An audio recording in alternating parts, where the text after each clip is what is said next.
श्रीगणेशाय नमः। श्रीजानकीवल्लभो विजयते।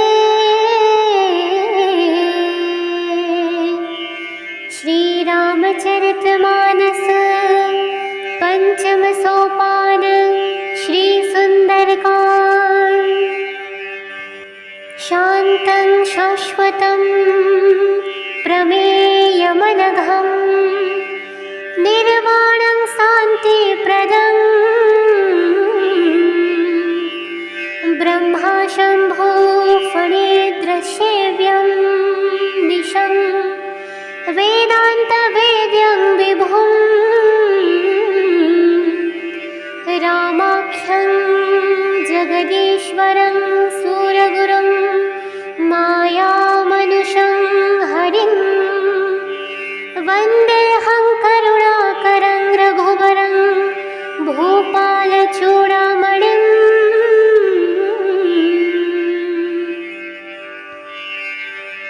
नान्यासुप्रा रघुपतेर्हृदयस्मदीये सत्यं वदामि च भवानखिलान्तरामा भक्तिं प्रयच्छ रघुपुङ्गवनिर्भरांसे कामादिदोषरहितं कुरु मानसजम् अतुलितबलधामं हेमाशलं भजेऽहम् अतुलितबलधामं हेमशैलां भजेऽहं दनुजवनकृशानुं ज्ञानीनामग्रगण्यं सकलगुणं निधानं वानराणामधीशं रघुपतिप्रियभक्तं वातजातं नमामि। जामवंत के वचन सुहाए सुनि हनुमंत हृदय अति भाए। तब लगे मोहि परिखेउ तुम भाई सही दुख कंद मूल फल खाई। जब लगे आवै सीतहि देखी होई काजु मोहि हर्ष विशेषी। यह कहि नाहि सवनहि कउ माथा चलौ हर्षि अधरि रघुनाथा। सिंधु तीरैक भूधर सुंदर कौतुक कूदि चढ़े उताऊ पर बार बार रघुवीर संभारी तरके उपवन तनय बल भारी। जेहि गिरि चरण दे हनुमंता चले सुगा पाताल तुरंता। जिमि ओमघ रघुपति करबाना जलनिधि रघुपति दूत बिचारी। तै मैनाक होई श्रमहारी। शान्तं शाश्वतं प्रमेयमनघं निर्वाणं शान्तिप्रदं ब्रह्मा शम्भो फणिद्रसेव्यं दिशं वेदान्तवेद्यं विभुं रामाख्यं जगदीश्वरं सूरगुरुं मायामनुषं हरिं वन्देऽहं करुणाकरं रघुवरं भूपालचूडामणिं।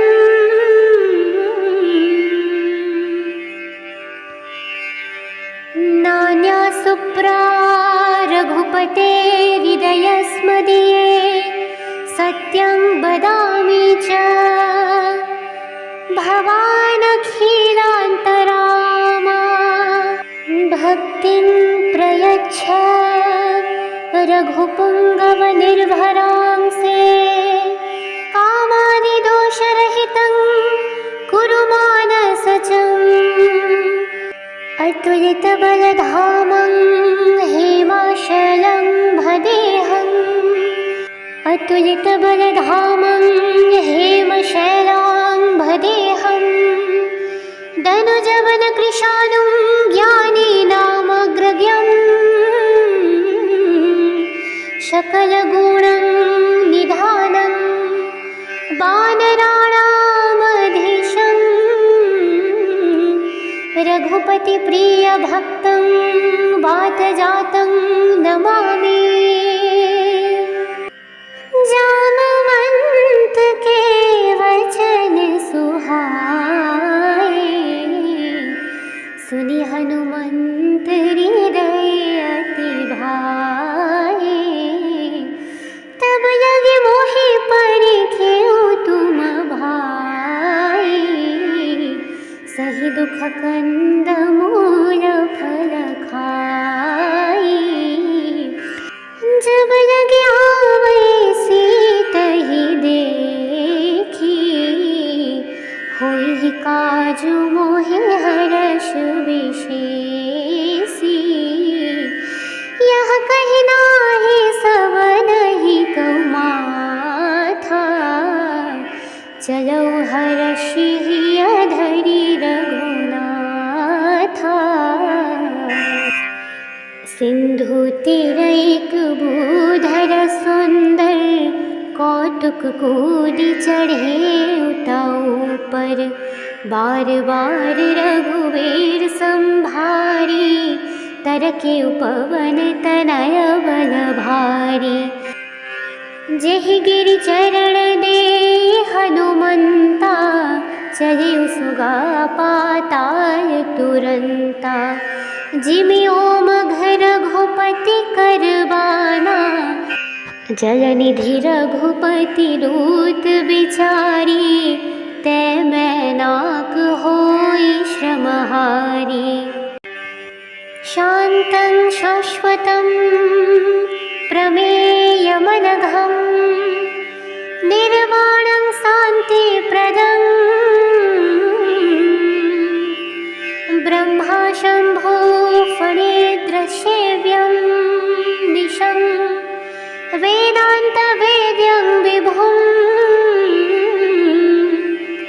रामाख्यं जगदीश्वरं सूरगुरुं मायामनुषं हरिं वन्देऽहं करुणाकरं रघुवरं भूपालचूडामणिं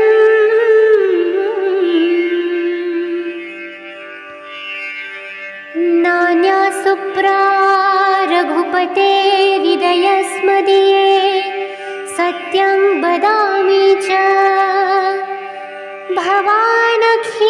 भवानखिलान्तरामा भक्तिं प्रयच्छ रघुपुङ्गवनिर्भरांसे कामादिदोषरहितं कुरु मानसजम् अतुलितबलधामं हेमाशलं भजेऽहम् अतुलितबलधामं हेमशैलां भजेऽहम् दनुजवनकृशानुं ज्ञानीनामग्रगण्यं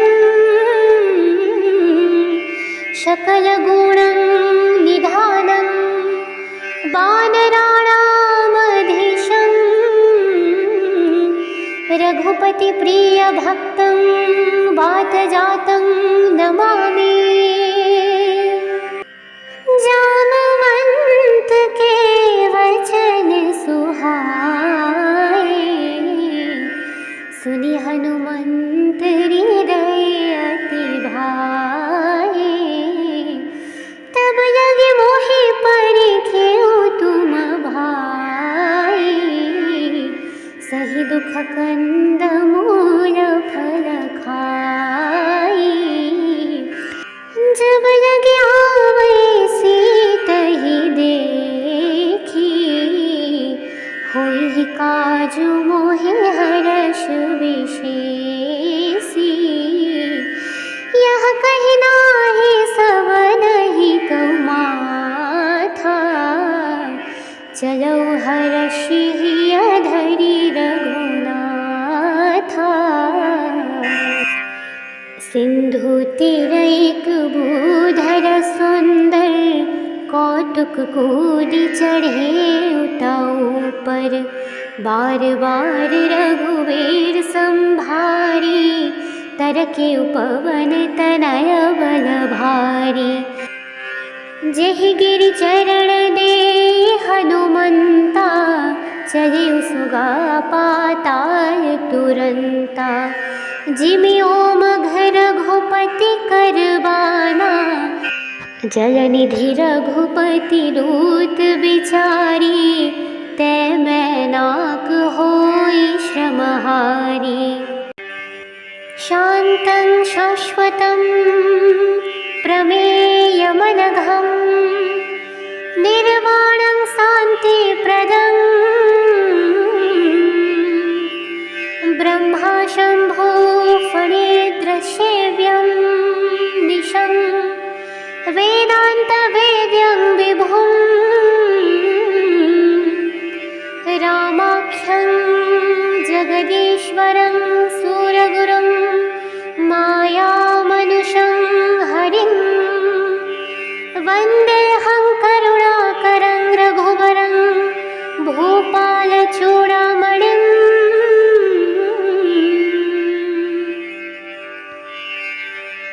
नान्या सुप्रा रघुपतेर्हृदयस्मदीये, सत्यं वदामि च भवानखिलान्तरामा।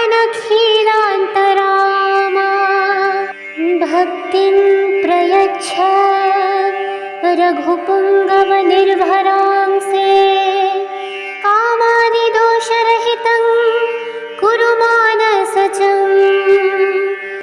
अतुलितबलधामं हेमाशलं भजेऽहम्, अतुलितबलधामं हेमशैलां भजेऽहम्।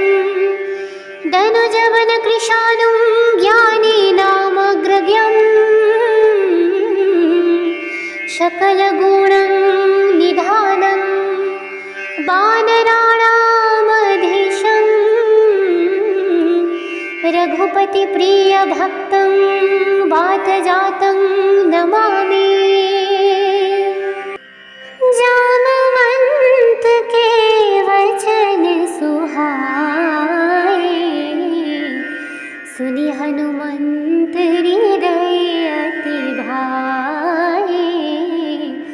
तब लगे मोहि परिखेउ तुम भाई, सही दुख कंद मूल फल खाई। जब लगे आवै सीतहि देखी, होई काजु मोहि हर्ष विशेषी। यह कहना है सब नहीं कौमाथा, चलो हर्षि धरि रघुनाथा। सिंधु तीरैक भूधर सुंदर, कौतुक कूदि चढ़े उताऊ पर। बार बार रघुवीर संभारी, तरके उपवन तनय बल भारी। जेहि गिरि चरण दे हनुमंता, चले सुगा पाताल तुरंता। जिमि ओम घर रघुपति करबाना, जलनिधि रघुपति दूत बिचारी। तै मैनाक होई श्रमहारी। शान्तं शाश्वतं प्रमेयमनघं, निर्वाणं शान्तिप्रदं। ब्रह्मा शम्भो फणिद्रसेव्यं निशं, वेदान्तवेद्यं विभुं। राम रामाख्यं जगदीश्वरं सूरगुरुं मायामनुषं हरिं वन्देऽहं करुणाकरं रघुवरं भूपालचूडामणिम्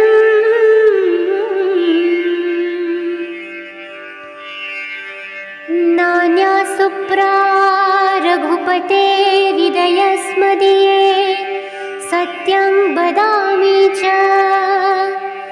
भवानखिलान्तरामा भक्तिं प्रयच्छ रघुपुङ्गवनिर्भरांसे कामादिदोषरहितं कुरु मानसजम् अतुलितबलधामं हेमाशलं भजेऽहम् अतुलितबलधामं हेमशैलां भजेऽहं दनुजवनकृशानुं ज्ञानीनामग्रगण्यं सकलगुणं निधानं वानराणामधीशम् रघुपतिप्रियभक्तं वातजातं नमामि जामवंत के वचन सुहाए सुनि हनुमंत हृदय अति भाए तब लगे मोहि परिखेउ तुम भाई सही दुख कंद मूल फल खाई जब लगे आवे सीतहि देखी होई काजु मोहे हर्ष विशेषी यह कहि नाहि सबनहि कौमाथा चलो हर्षि अधरि रघुनाथा सिंधु तीरैक भूधर सुंदर कौतुक कूदि चढ़े उताऊ पर बार बार रघुवीर संभारी तरके उपवन तनय बल भारी जेहि गिरि चरण दे हनुमंता चले सुगा पाताल तुरंता जिमि ओमघ रघुपति करबाना जलनिधि रघुपति दूत बिचारी तै मैनाक होई श्रमहारी शान्तं शाश्वतं प्रमेयमनघं निर्वाणं शान्तिप्रदं ब्रह्मा शम्भो फणिद्रसेव्यं दिशं वेदान्तवेद्यं विभुं रामाख्यं जगदीश्वरं सूरगुरुं मायामनुषं हरिं वन्देऽहं करुणाकरं रघुवरं भूपालचूडामणिम्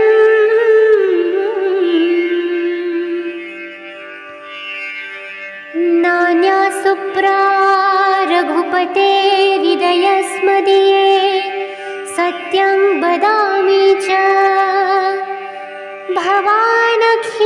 भवानखिलान्तरामा भक्तिं प्रयच्छ रघुपुङ्गवनिर्भरांसे कामादिदोषरहितं कुरु मानसजम् अतुलितबलधामं हेमाशलं भजेऽहम् अतुलितबलधामं हेमशैलां भजेऽहं दनुजवनकृशानुं ज्ञानीनामग्रगण्यं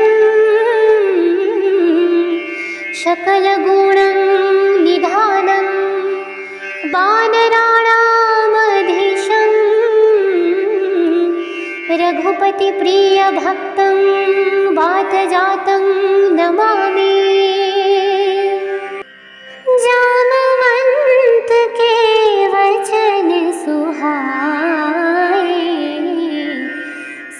हनुमंत हृदय अति भाए। तब लगे मोहि परिखेउ तुम भाई, सही दुख कंद मूल फल खाई। जब लगे आवै सीतहि देखी, होई काजु मोहि हर्ष विशेषी। यह कहि नाहि सबनहि कउ माथा, चलौ हर्षि अधरि रघुनाथा। सिंधु तीरैक भूधर सुंदर, कौतुक कूदि चढ़े उताऊ पर। बार बार रघुवीर संभारी, तरके उपवन तनय बल भारी। जेहि गिरि चरण दे हनुमंता, चलिउ सुगा पाताल तुरंता। जिमि ओमघ रघुपति करबाना, जलनिधि रघुपति दूत बिचारी। तै मैनाक होई श्रमहारी। शान्तं शाश्वतं प्रमेयमनघं, निर्वाणं शान्तिप्रदं। ब्रह्मा शम्भो फणिद्रसेव्यं निशं, वेदान्तवेद्यं विभुं। रामाख्यं जगदीश्वरं सूरगुरुं, मायामनुषं हरिं। वन्देऽहं करुणाकरं रघुवरं, भूपालचूडामणिम्।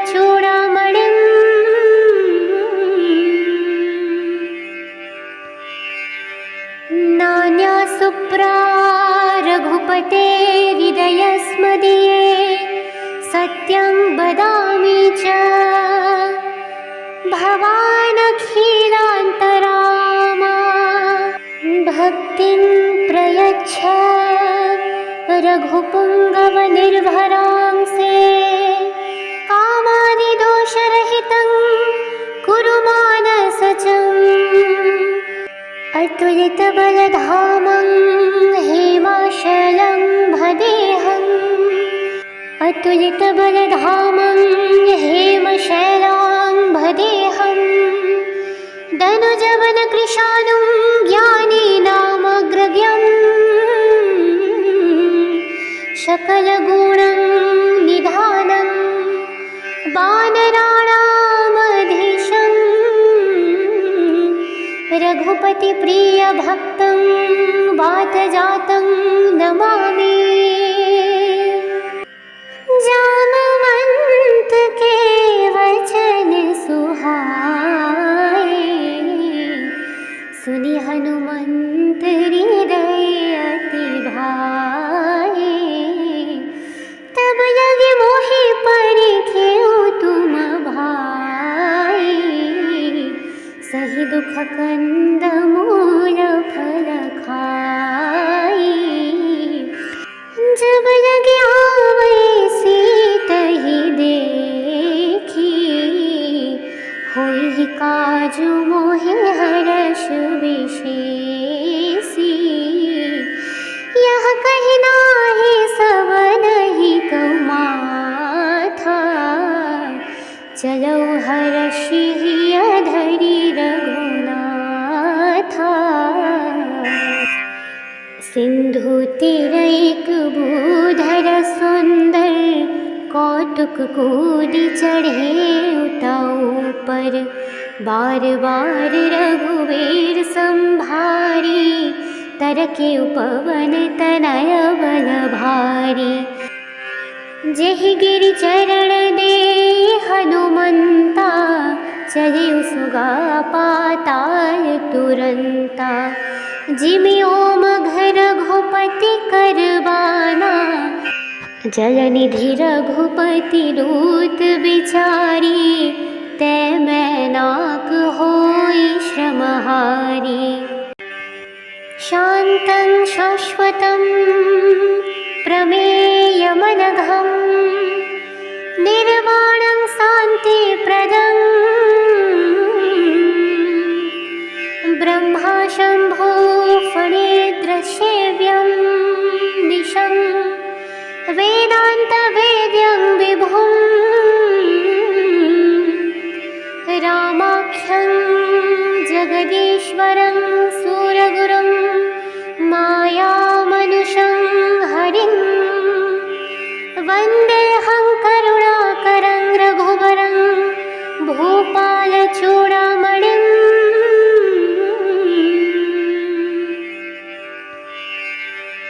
नान्या सुप्रा रघुपतेर्हृदयस्मदीये सत्यं वदामि च भवानखिलान्तरामा।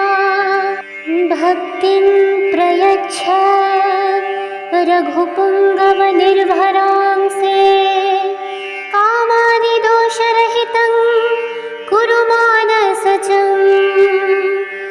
अतुलितबलधामं हेमाशलं भजेऽहम् अतुलितबलधामं हेमशैलां भजेऽहं दनुजवनकृशानुं ज्ञानीनामग्रगण्यं सकलगुणं निधानं वानराणामधीशं रघुपतिप्रियभक्तं वातजातं नमामि। जामवंत के वचन सुहाए सुनि हनुमंत हृदय अति भाए। तब लगे मोहि परिखेउ तुम भाई सही दुख कंद मूल फल खाई। जब लगे आवै सीतहि देखी होई काजु मोहि हर्ष विशेषी। यह कहि नाहि सबनहि कहु माथा चलो हर्षि धरि रघुनाथा। सिंधु तीरैक भूधर सुंदर कौतुक कूदि चढ़े उताऊ पर। बार बार रघुवीर संभारी तरके उपवन तनय बल भारी। जेहि गिरि चरण दे हनुमंता चले सुगा पाताल तुरंता। जिमि ओम घर रघुपति करबाना जलनिधि रघुपति दूत बिचारी। तै मैनाक होई श्रमहारी। शान्तं शाश्वतं प्रमेयमनघं निर्वाणं शान्तिप्रदं ब्रह्मा शम्भो फणिद्रसेव्यं निशं वेदान्तवेद्यं विभुं रामाख्यं जगदीश्वरं सूरगुरुं मायामनुषं हरिं वन्देऽहं करुणाकरं रघुवरं भूपालचूडामणिम्।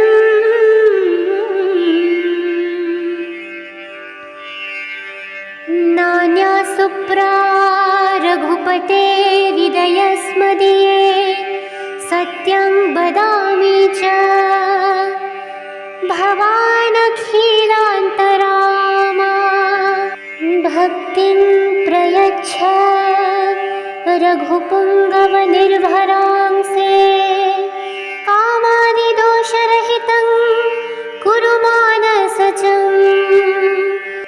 अतुलितबलधामं हेमाशलं भजेऽहम् अतुलितबलधामं हेमशैलाम्भदेहं दनुजवनकृशानुं ज्ञानिनामग्रगण्यं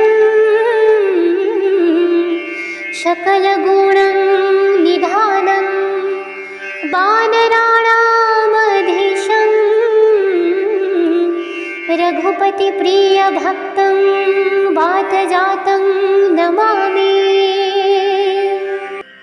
जामवंत के वचन सुहाए, सुनि हनुमंत हृदय अति भाए।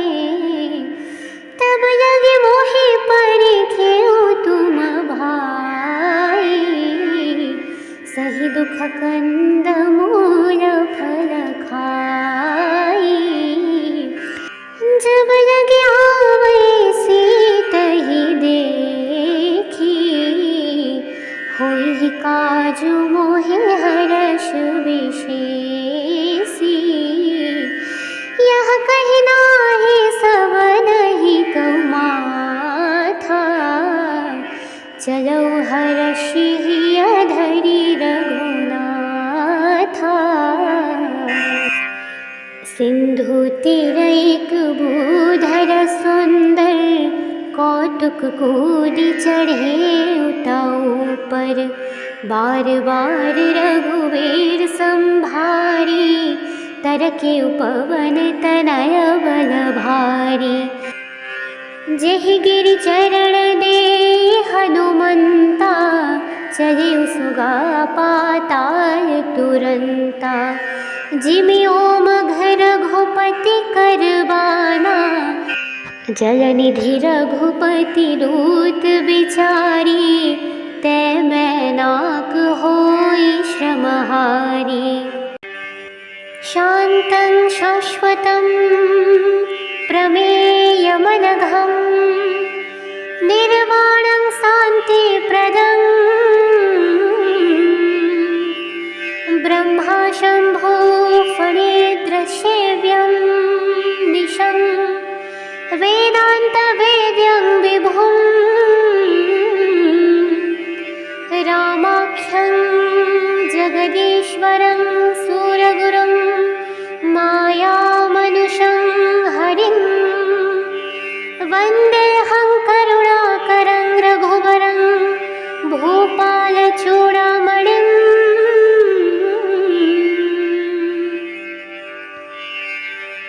नान्यासुप्रा रघुपतेर्हृदयस्मदीये, सत्यं वदामि च भवानखिलान्तरामा।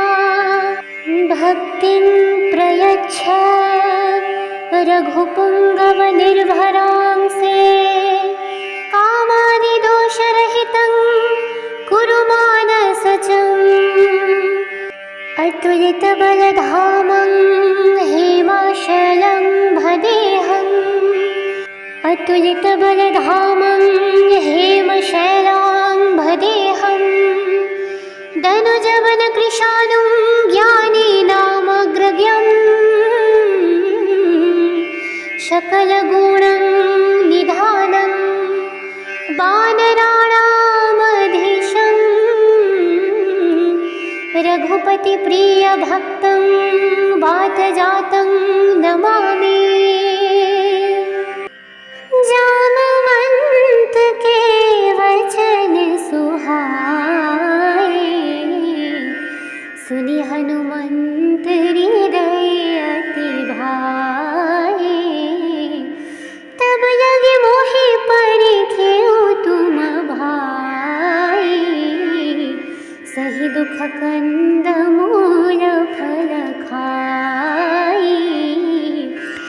जब लगे आवे सीतहि देखी, होई काजु मोहि हर्ष विशेषी। यह कहि नाहि सबनहि कहु माथा, चलऊ हर्षि हिय धरि रघुनाथा। सिंधु तिरैक बूधर सुंदर, कौतुक कूदी चढ़े उताऊ पर। बार बार रघुवीर संभारी, तरके उपवन तनय बल भारी। जेहि गिरि चरण दे हनुमंता, चले सुगा पाताल तुरंता। जिमि ओमघ रघुपति करबाना, जलनिधि रघुपति दूत बिचारी। तै मैनाक होई श्रमहारी। शान्तं शाश्वतं प्रमेयमनघं, निर्वाणं शान्तिप्रदं। ब्रह्मा शम्भो फणिद्रसेव्यं निशं, वेदान्तवेद्यं विभुं। रामाख्यं जगदीश्वरं सूरगुरुं, मायामनुषं हरिं। वन्देऽहं करुणाकरं रघुवरं, भूपालचूडामणिं।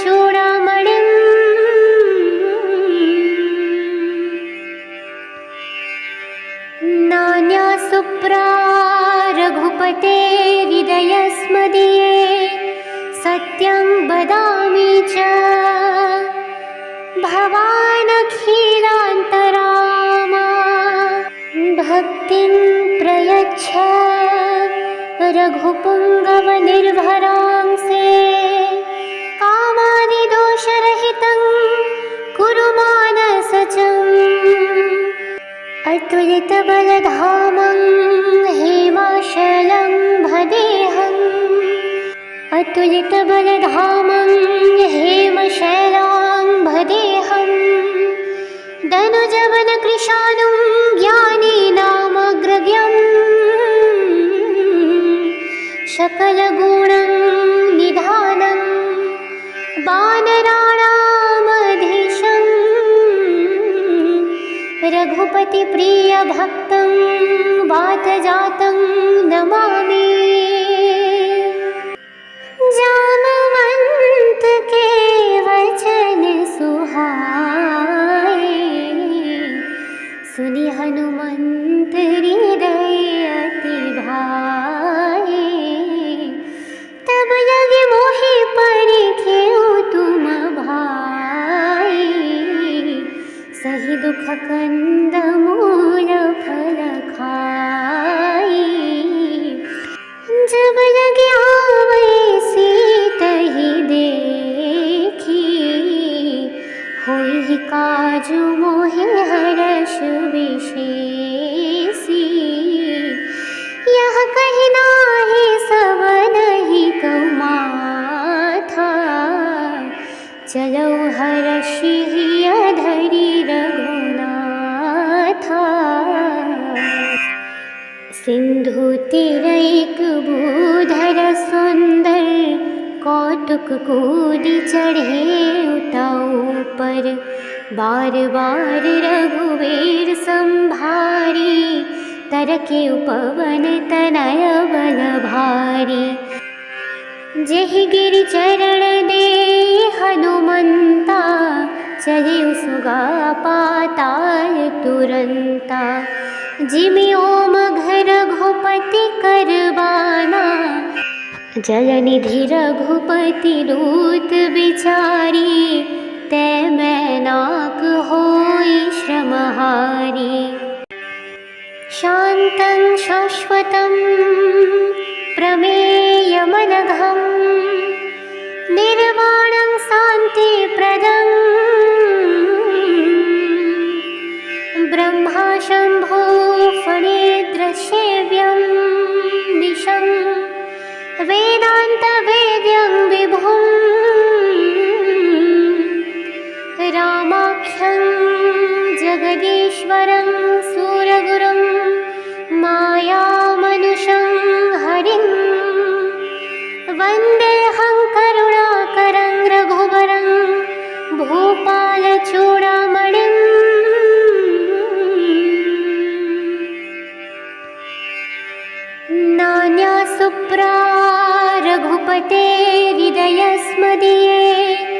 सत्यं वदामि च भवानखिलान्तरामा भक्तिं प्रयच्छ रघुपुङ्गवनिर्भरांसे कामादिदोषरहितं कुरु मानसजम् अतुलितबलधामं हेमाशलं भदेहम् अतुलितबलधामं हेमशैलां भदेहम् दनुजवनकृशानुं ज्ञानीनामग्रगण्यं सकलगुणं निधानं वानराणामधीशं रघुपतिप्रियभक्तं वातजातं नमामि। जामवंत के वचन सुहाए सुनि हनुमंत हृदय अति भाए तब लगे मोहि परिखेउ तुम भाई सही दुख कंद मूल फल खाई जब लगे आवे सीतहि देखी होई काजु मोहि हर्ष विशेषी यह कहि नाहि सबनहि कहु माथा चलो हर्षि अधरि रघुनाथा सिंधु तीरैक भूधर सुंदर कौतुक कूदि चढ़े उताऊ पर बार बार रघुवीर संभारी तरके उपवन तनय बल भारी जेहि गिरि चरण दे हनुमंता चले सुगा पाताल तुरंता जिमि ओम घर रघुपति करबाना जलनिधि रघुपति दूत बिचारी तै मैनाक होई श्रमहारी शान्तं शाश्वतं प्रमेयमनघं निर्वाणं शान्तिप्रदं ब्रह्मा शम्भो फणिद्रसेव्यं दिशं वेदान्तवेद्यं विभुं रामाख्यं जगदीश्वरं सूरगुरुं मायामनुषं हरिं वन्देऽहं करुणाकरं रघुवरं भूपालचूडामणिं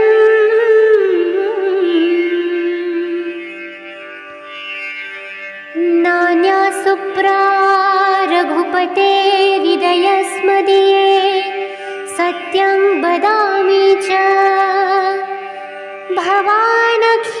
भवानखिलान्तरामा भक्तिं प्रयच्छ रघुपुङ्गवनिर्भरांसे कामादिदोषरहितं कुरु मानसजम् अतुलितबलधामं हेमाशलं भदेहम् अतुलितबलधामं हेमशैलां भदेहम् दनुजवनकृशानुं ज्ञानीनामग्रगण्यं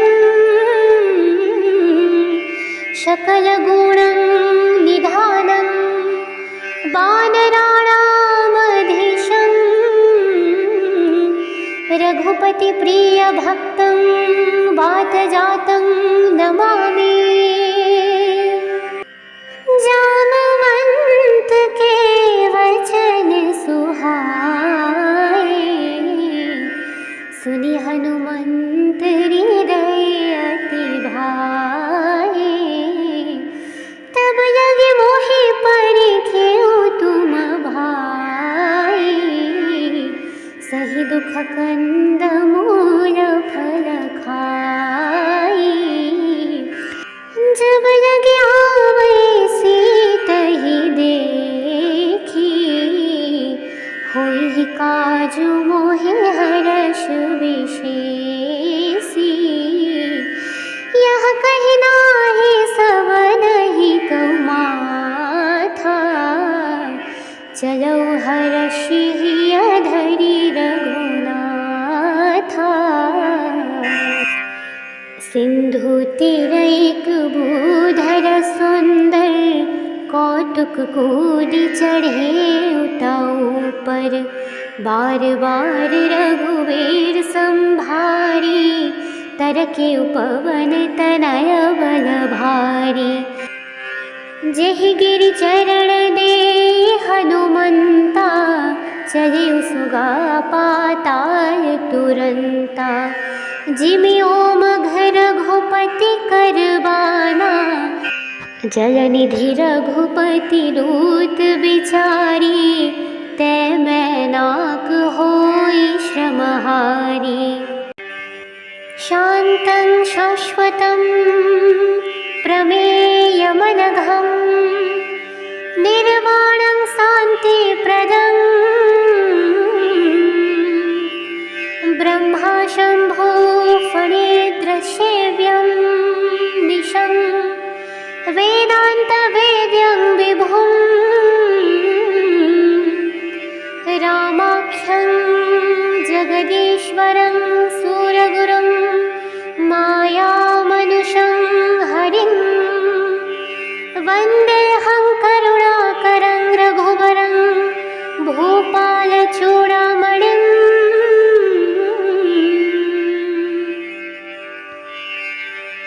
नान्या सुप्रा रघुपतेर्हृदयस्मदीये,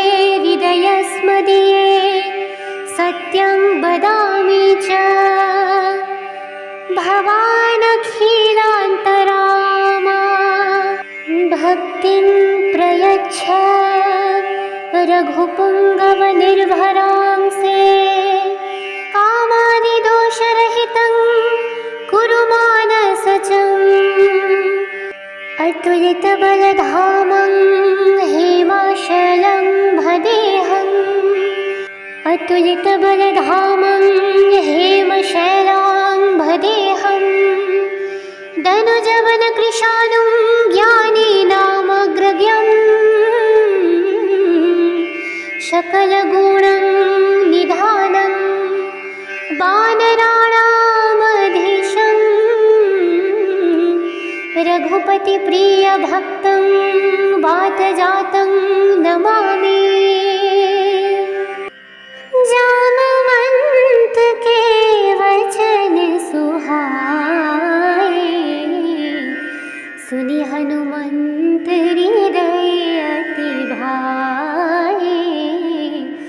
तब लगे मोहि परखेउ तुम भाई, सही दुख कंद मूल फल खाई। जब लगे आवै सीतहि देखी, होई काजु मोहि हरष विशेषी। यह कहि नाहि सब नहीं कहु माथा, चलौ हरषि हिय धरि रघुनाथा। सिंधु तीरैक भूधर सुंदर, कौतुक कूदि चढ़े उताऊ पर। बार बार रघुवीर संभारी, तरके उपवन तनय बल भारी। जेहि गिरि चरण दे हनुमंता, चले सुगा पाताल तुरंता। जिमि ओमघ रघुपति करबाना, जलनिधि रघुपति दूत बिचारी। तै मैनाक होई श्रमहारी। शान्तं शाश्वतं प्रमेयमनघं, निर्वाणं शान्तिप्रदं। ब्रह्मा शम्भो फणिद्रसेव्यं सेव्यं निशं वेदान्तवेद्यं विभुं रामाख्यं जगदीश्वरं सूरगुरुं मायामनुषं हरिं वन्देऽहं करुणाकरं रघुवरं भूपालचूडामणिं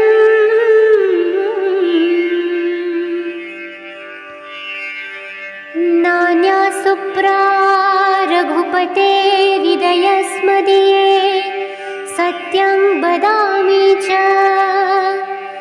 भवानखिलान्तरामा भक्तिं प्रयच्छ रघुपुङ्गवनिर्भरांसे कामादिदोषरहितं कुरु मानसजम् अतुलितबलधामं हेमाशलं भजेऽहम् अतुलितबलधामं हेमशैलां भजेऽहं दनुजवनकृशानुं ज्ञानीनामग्रगण्यं सकलगुणं निधानं वानराणामधीशं रघुपतिप्रियभक्तं वातजातं नमामि जामवंत के वचन सुहाए सुनि हनुमंत हृदय अति भाए तब लगे मोहि परिखेउ तुम भाई सही दुख कंद मूल फल खाई जब लगे आवै सीतहि देखी होई काजु मोहि हर्ष विशेषी यह कहि नाहि सबनहि कहु माथा चलो हर्षि अधरि रघुनाथा सिंधु तीरैक भूधर सुंदर कौतुक कूदि चढ़े उताऊ पर बार बार रघुवीर संभारी तरके उपवन तनय बल भारी जेहि गिरि चरण दे हनुमंता चले सुगा पाताल तुरंता जिमि ओमघ रघुपति करबाना जलनिधि रघुपति दूत बिचारी तै मैनाक होई श्रमहारी शान्तं शाश्वतं प्रमेयमनघं निर्वाणं शान्तिप्रदं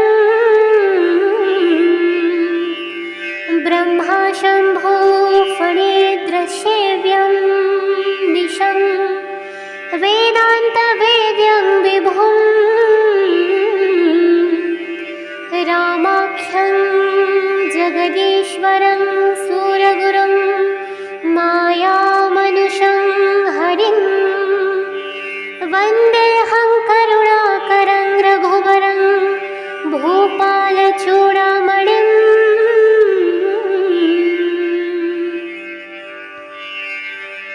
नान्यासुप्रा रघुपतेर्हृदयस्मदीये सत्यं वदामि च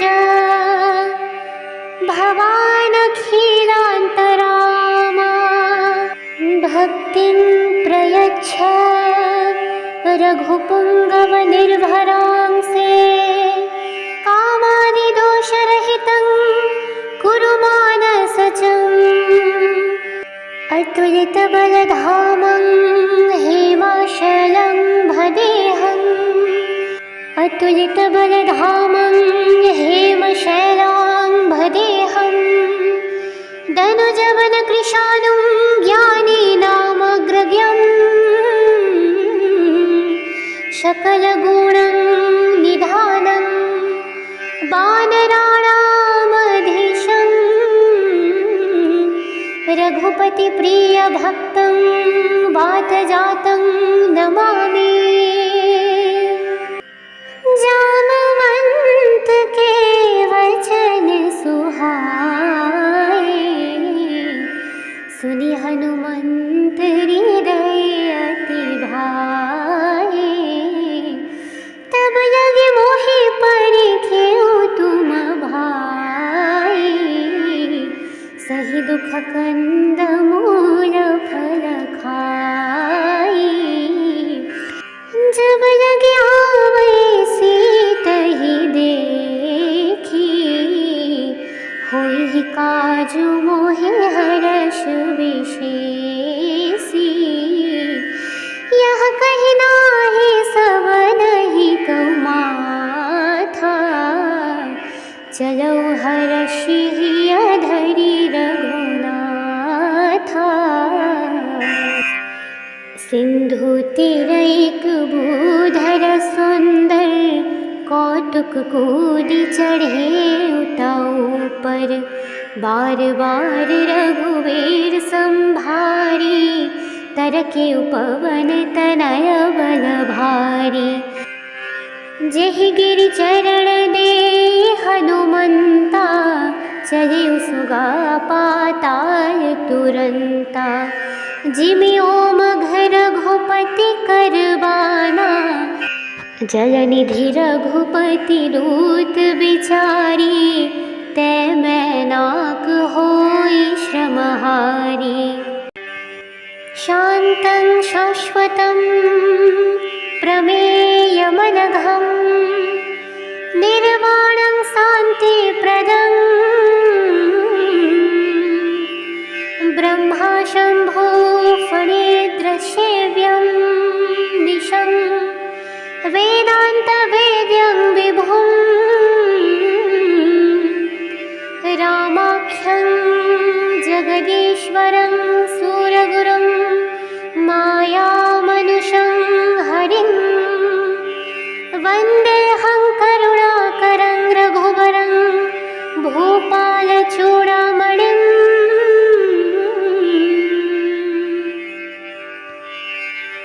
नान्या सुप्रा रघुपतेर्हृदयस्मदीये, सत्यं वदामि च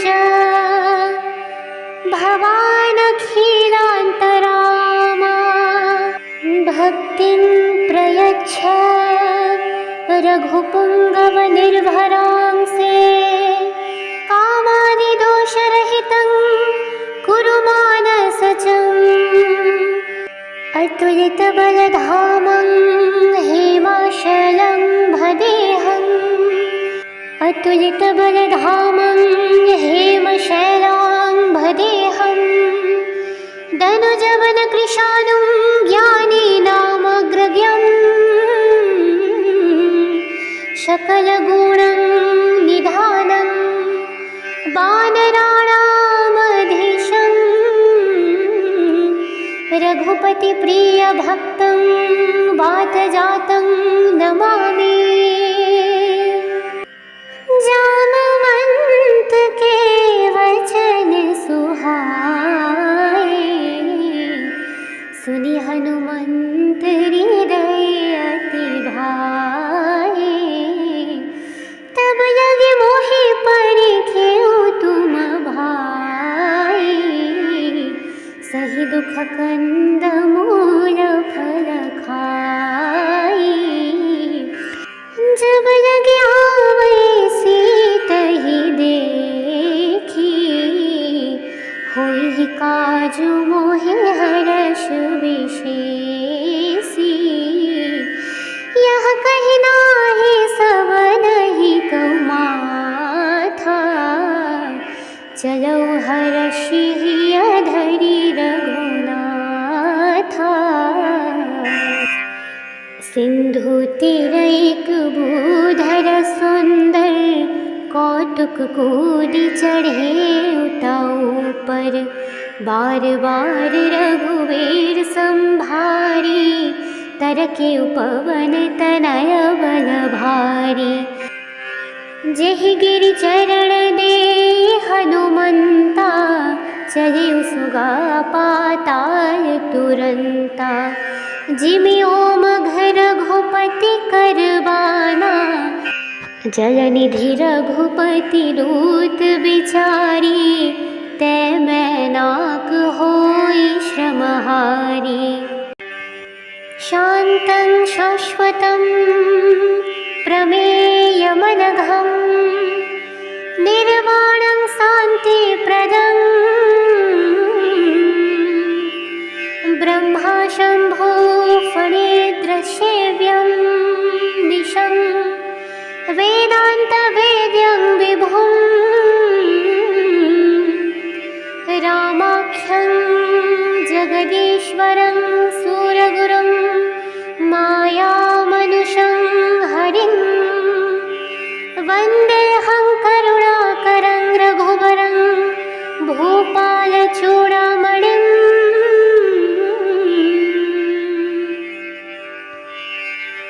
नान्या सुप्रा रघुपतेर्हृदयस्मदीये, सत्यं वदामि च भवानखिलान्तरामा।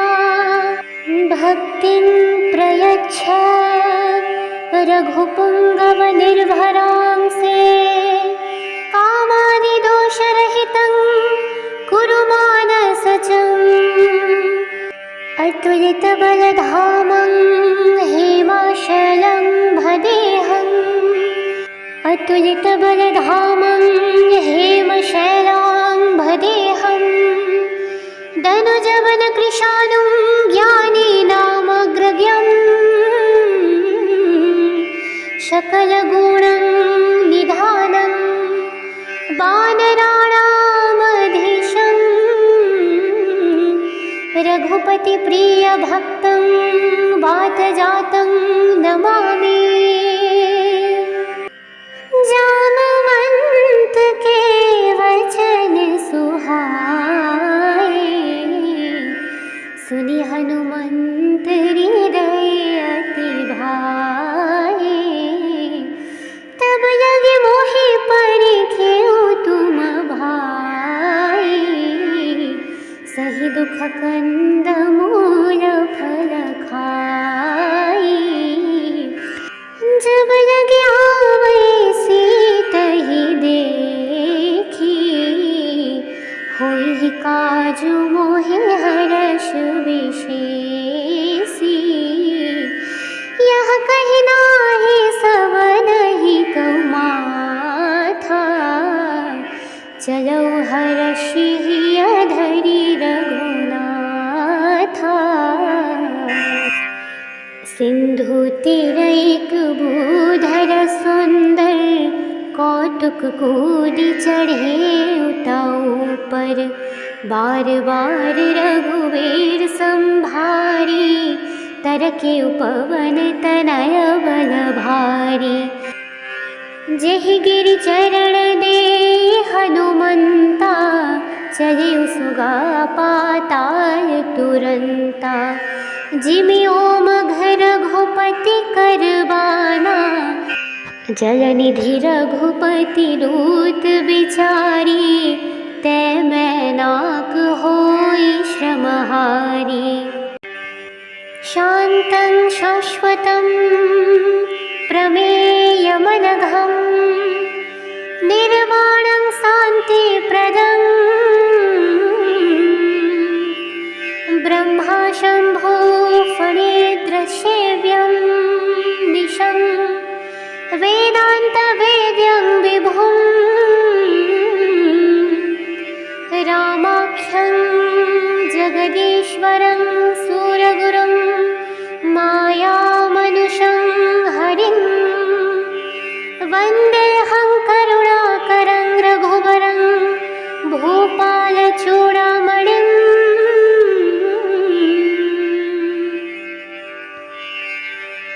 नान्या सुप्रा रघुपतेर्हृदयस्मदीये, सत्यं वदामि च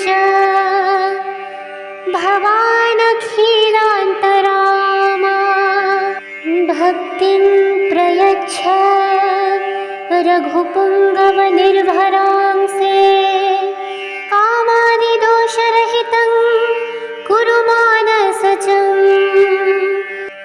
अतुलितबलधामं हेमाशलं भदेऽहम् अतुलितबलधामं हेमशैलां भदेऽहम् दनुजवनकृशानुं ज्ञानीनामग्रगण्यं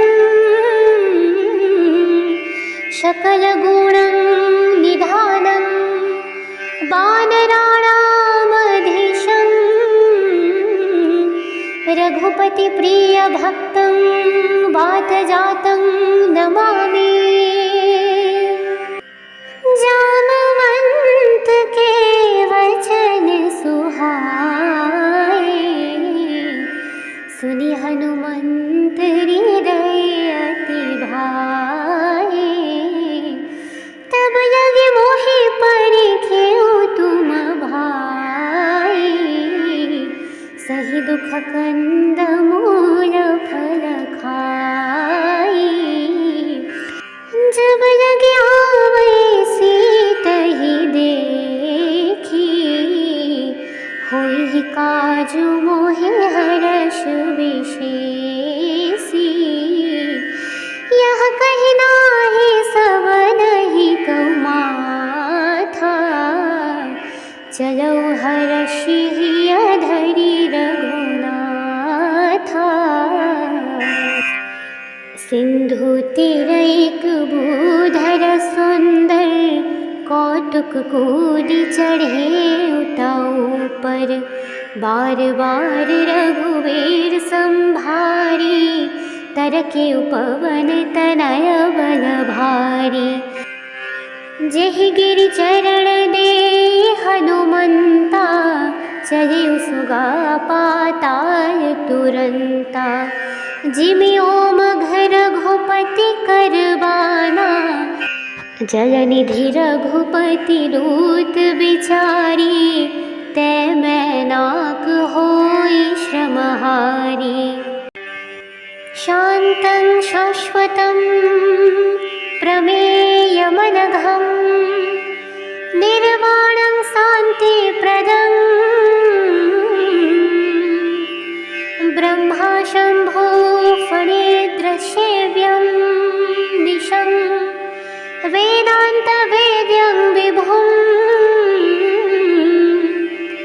रामाख्यं जगदीश्वरं सूरगुरुं मायामनुषं हरिं वन्देऽहं करुणाकरं रघुवरं भूपालचूडामणिं।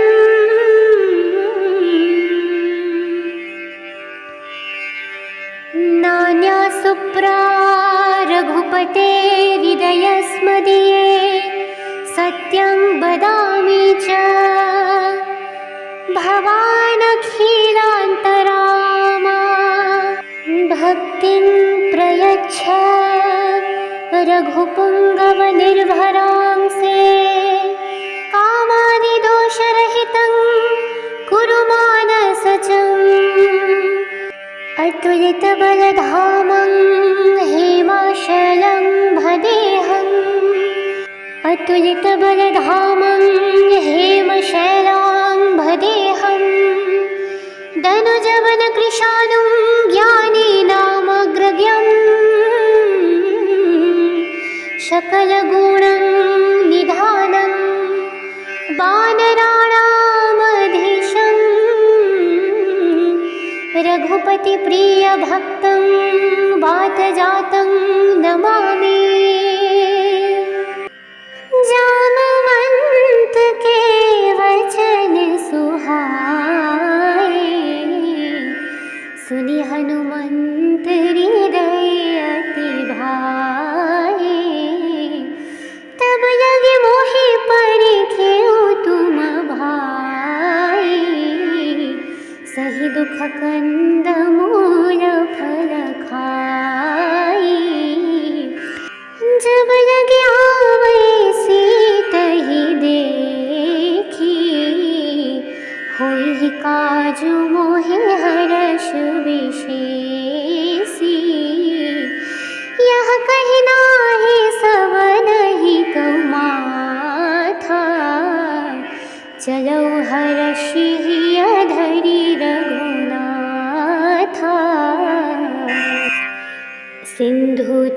एक भूधर सुंदर कौतुक कूदी चढ़े उताऊ पर। बार बार रघुवीर संभारी तरके उपवन तनय बल भारी। जेह गिरि चरण दे हनुमंता चढ़े सुगा पाताल तुरंता। जिमि ओम घर रघुपति करबाना जलनिधि रघुपति दूत बिचारी।